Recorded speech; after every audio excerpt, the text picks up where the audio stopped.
On Thursday, September 9th, the PAA Board of Directors met in Bedford for the board's annual fall meeting. PAA President John Devlin and Mark Stein provided an update on PAA's current legislative initiatives. This spring, PAA advanced legislation to provide for assigning primary insurance liability to the operator of service loaner vehicles involved in an accident or otherwise damaged. Initially, the bill faced opposition from the Insurance Federation of Pennsylvania, but through negotiations, the Federation resolved not to oppose the bill. Sponsored by the chairman of the Senate Banking and Insurance Committee, the bill was introduced on May 29th, approved by the Senate Banking and Insurance Committee on June 2nd, and unanimously approved by the State Senate on June 17th. House consideration and passage of Senate Bill 861 is anticipated this fall. At the same time, PAA has been advancing legislation that would permit salespersons licensed to one dealership to legally sell at another related dealership, provided the other facility possesses common, but not necessarily identical ownership.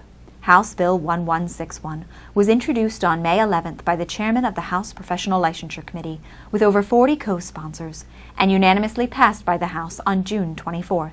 Consideration and final passage by the Senate of House Bill 1161 is also anticipated this fall. The board was advised that PAA has thus far been successful in combating the many defensive issues it's been advocating against. These issues include the elimination of the safety and emissions testing programs, regulation of service contracts, vehicle recall disclosure requirements, right to repair telematics proposals, and the elimination of the trade-in exemption. Budget negotiations, however, will continue this fall, following the governor's veto of the legislature's no-tax increase budget passed on June 30th. As the legislature is considering various proposals, PAA will continue its efforts to oppose these defensive issues. The board was notified of increased enforcement activity by regulatory agencies. PAA has been advised of heightened enforcement in the area of PennDOT audits, both safety, emissions, and title processing audits.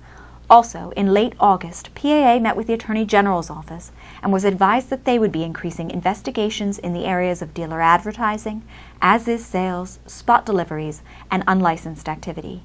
In response, PAA published a bulletin on these topics and is hosting a series of webinars in conjunction with the Attorney General's office. The PAA Board of Directors also approved a change to the makeup of the board. Currently, counties are assigned to 32 regional directors, with an average of approximately 30 dealers per territory. The approved change is to divide the state into 9 territories and elect 3 or 4 directors from each territory.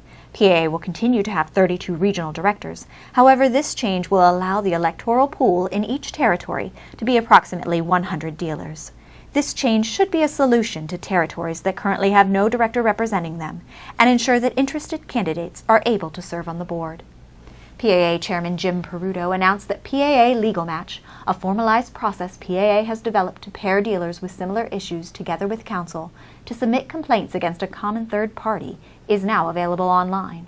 PAA Legal Match is not a legal defense fund. It is a method for dealers to approach counsel to form a class or mass action lawsuit when the need arises. Chairman Peruto also announced 2016 scholarship applications are available online. The submission deadline for community service and automotive technology scholarships is March 1st, 2016. Encourage students you know to apply.